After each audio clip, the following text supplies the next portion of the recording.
Hi guys. Welcome back to the Lexi and Lucie show. So we're really excited. Today is the first episode of our Postpartum Trilogy.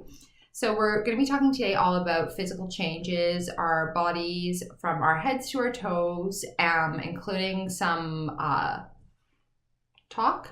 There's going to be some PG-13 discussion of a woman's vagina as well, in case you have any children in the room and you want to censor them from that. Trigger warning, here it comes.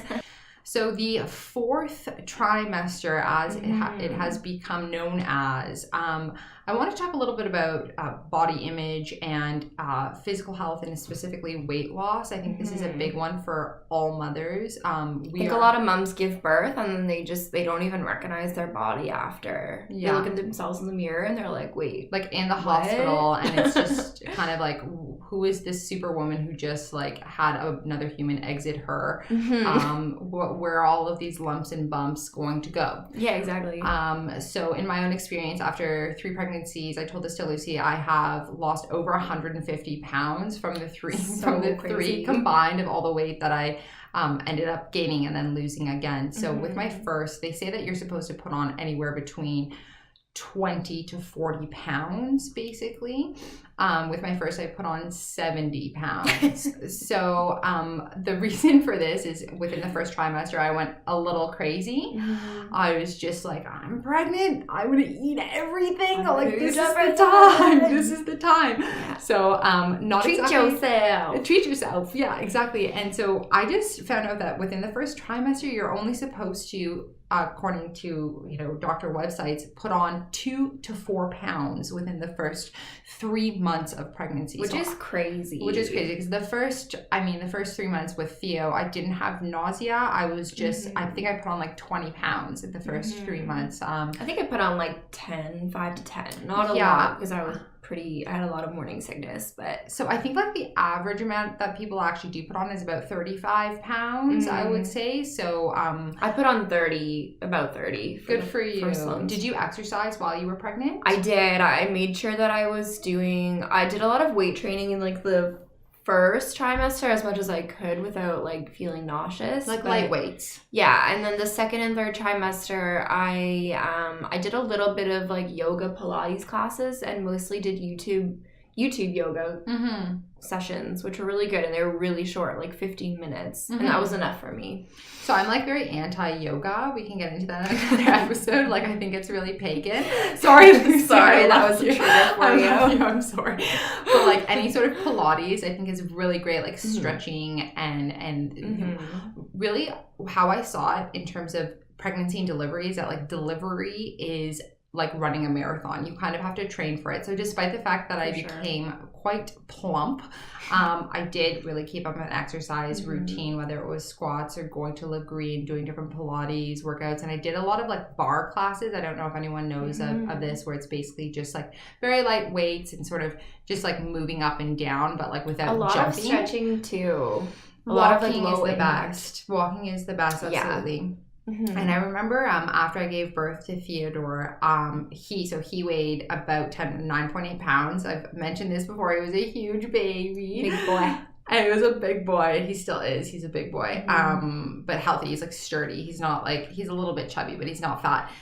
He was a fat baby, but like easily leaned out a bit. When he started to walk, it was just like he lost all his baby fat.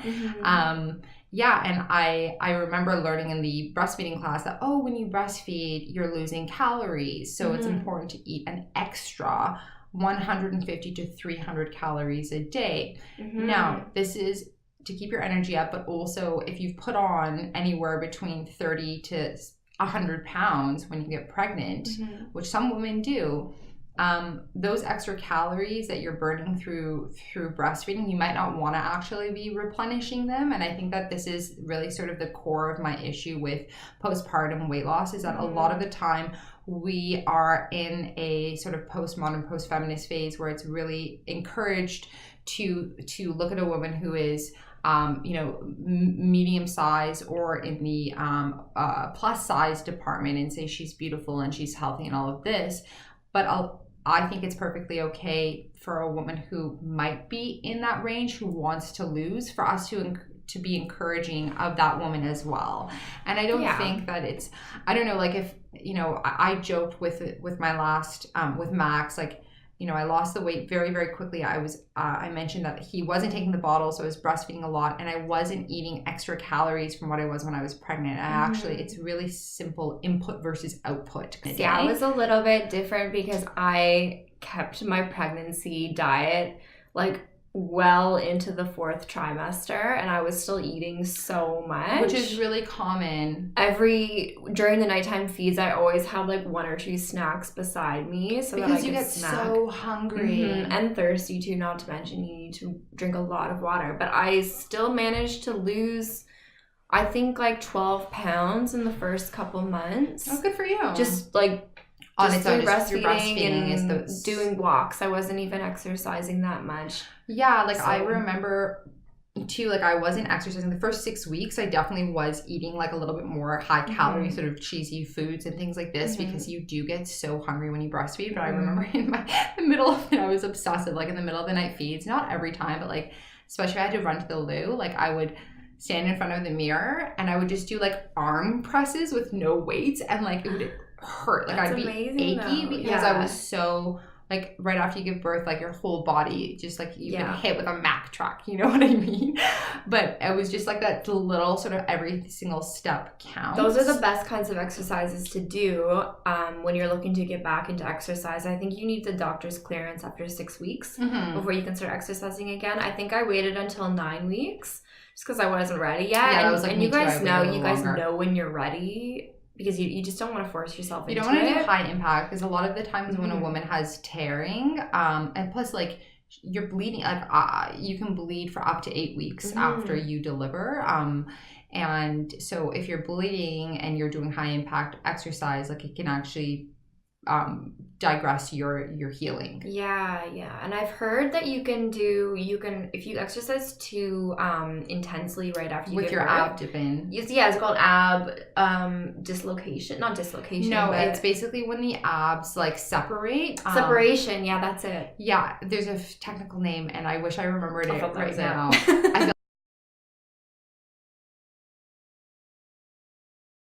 Yeah, you can actually make the ab separation much worse. So, did you get that? Because I did when I was pregnant. Like my abs did separate a bit. I don't think so. You're so lucky. I felt like maybe, but I'm not really sure. I remember like after I had given birth, like on all occasions, when I started doing ab work, like you can feel like if you feel and you clench, you can feel like a large gap between like the two sides of where the ab muscles should be. So I definitely did have that, but thank God, like, you know, it went back together on its own. I think probably not 100% yet. I use the Kayla Itznis. She's a workout, like an Instagram workout star, and she has her sweat program, which completely worked for me. There's the postnatal workouts that I did, and then I'm going right into the bikini body guide, and which is so much harder, but the postnatal workout is amazing. It's so good. You sent it to me. I didn't end up doing that because I was too lazy, but like I highly recommend it. It worked really well for you. It worked really well for you, but like give your bodies time. Like I would say by the like 3 to 6 month point, if you haven't like lost any weight, then like definitely take a look at your diet and see what you're eating. But if you're breastfeeding, it should come off more naturally, for sure. Let's talk about the vagina. Yeah, let's do that. I feel like we're gonna call it the Fifi. I know, that's what we call it for Sloan. I'm not like ready to call it a vagina for her. Well, she's a baby. She's just a tiny baby, so it's her Fifi. I feel like a little like giggly girl when I say the word vagina. I know, me too. We'll just go with it. So a fun fact actually about your cervix: if you've had a baby before, your cervix will forever afterwards be in the shape of a smile as opposed to cute. A circle, like most women who haven't given birth. Really? Yeah. Happy cervix over here. I am very lucky, and I'm sorry for the women out there who are going to hate me, but I actually didn't have an episiotomy. I didn't have any tearing. I know, you don't know how you're so lucky. So I was really blessed, but obviously it was still like a crime scene down there. And I had bleeding probably well into my 7th and 8th week. Yeah, that's intense. I'm such a Googler. Like, I remember when Lucy was like going through all of her like pregnancy stuff, because like basically for the past however many years, like one of us has always been pregnant, and so like at any given time, and I'm always like Google it, and Lucy's like, I'm too scared to look it up, and I'm like, I'm like Google. The opposite. Yeah, so the thing is with the episiotomy is that if you do have one, it can take quite a while to heal, but the worst part is if there is either a flap, like a fold over, if they don't do a perfect seam, or if there's scar tissue, which both of those things can cause pain for a year afterward, up to a year, especially during intimacy. Yes. So that's something to be aware of before you go. This can be part of your birth plan. Like I know with my most recent, I had an episiotomy done, but I requested that there were no medical students who did it, that I requested that I have like the staff or the doctor on call to basically do it, because I didn't want somebody who's not like a professional who's done it a million times. It's hard though, because like they have to learn somehow, but at the same time, like this is your vagina. Yeah. And it's a long time. The scar tissue can be really, really, really painful, like for no reason too, not just during intimacy. So unfortunately, big babies. I've had 3 episiotomies. And I'm wondering, what do you think of the idea of the gentleman's stitch?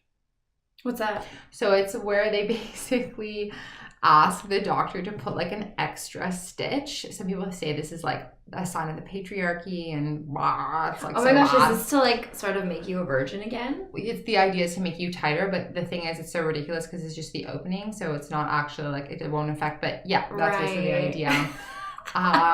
So I don't think that I would care about that.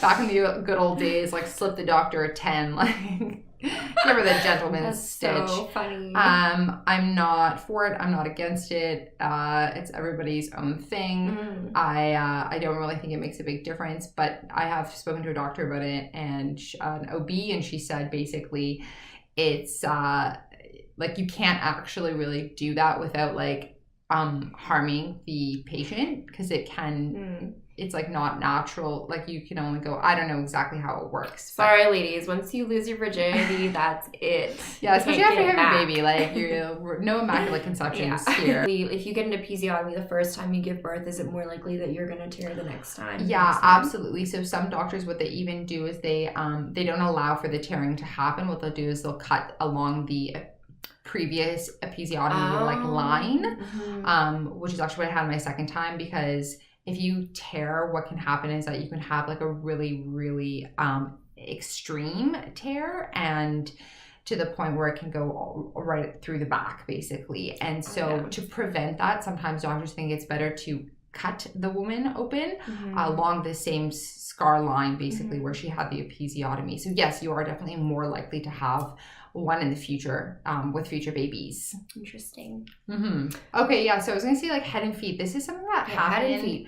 I don't know, Lucy, if you got this, but I've had it every time where I get like extreme, this is hair loss, postpartum hair loss. So apparently what happens is that a woman, it loses somewhere between like 20 to 40 hairs a day, like just like in general from like it falling out, like literally a chunk just fell into my hair.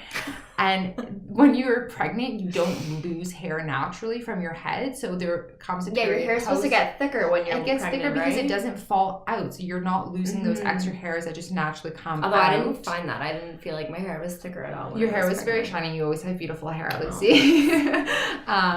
So basically with me, like it's always been sort of the 4, 5, 6 month postpartum where and this is quite common, where all of the hair that you didn't lose during pregnancy kind of comes out, and you're losing anywhere from 120 to like 180 hairs a day just naturally. So like something to do that I do to try to minimize this, because my whole, like I might as well have carpets on my floor because is there a it's way just to covered in prevent my it? hair.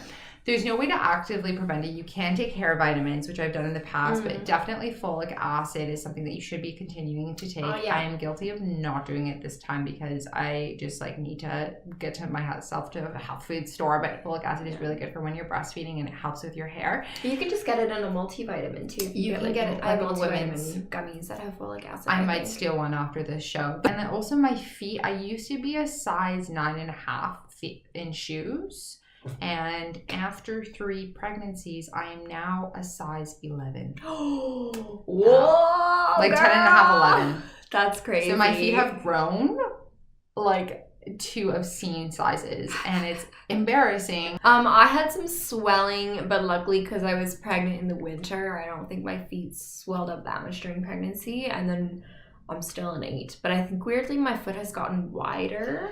Yeah, so apparently the ligaments all over a woman's body when she's pregnant loosen to prepare for childbirth, and that just so happens that, like, I don't know why you need your feet for childbirth, but like the ligaments in your feet, you need everything to get that baby out of your feet. You need everything you got. Everything. And so, so the ligaments don't actually go back to their original tightness. I also think, like, in my head, I'm like, well, if you gain a lot of weight, then your feet need to be bigger to like hold you up. Speaking of loosening ligaments, I can tell you right now how flat my boobs have gotten since I stopped breastfeeding. So during pregnancy, they're like so nice and perky. And then after you give birth, they're like, you know, like a little bit lopsided. And then after you stop breastfeeding, they're just like, they just basically point, sort of like they're a little bit sad. Yeah. But I will say that we're millennial moms, we are young moms, and even though your breasts might feel flat now, they might bounce back. Like it's still, you're still in the postpartum phase. Like it's Lucy or Lucy Sloan. I always call your kid your name. I feel like, sorry, she's like a mini you. That's why we have to get her on here. Sloan is not even a year old, and I think that it really takes like at least a full year before a woman's body is back to any sense of normal. Which is probably daunting for a lot of you women, but I think that the time goes by so quickly because you're focused on your baby so much, and then honestly before you know it, you look in the mirror again and you're like, kind of look back to myself again. Absolutely. And be patient with yourself the first 6 weeks, the first 3 months. Be patient with yourself, but you know, don't let people who say, oh, like, don't be too patient with yourself. Like, push yourself. You can do this. And like, I think it's all about your family support as well, and what you want to achieve. Man. I want to say one more thing, and your man. I want to say one more thing about snacking in the night. So one thing that I did was I actually got pre-made protein shakes, which basically have like 30 grams of protein and like 160 calories, like 2 grams of sugar, like actually so good for you, and they really quench your hunger and your thirst at the same time. What's the brand? They're Premier Protein. I should have, I actually ran out. That's why I didn't bring them up. I get them. We'll find a link for you guys. I get them from Costco. They come in chocolate and vanilla, and they also come in other flavors if you're down south in the States. But Premier Protein was so good. I would have like 4 of those a day while I was nursing, like especially those middle of the night punches. Thanks so much for listening. Let us know if we missed anything, or if you want us to indulge you on some more stuff. Email us, lexiandluciemillennialmoms @gmail.com. Smash those subscribe buttons, hit like, share this with your friends. Lots of love. Take care of your fifis. Bye. Yeah. I got really fat when I was pregnant.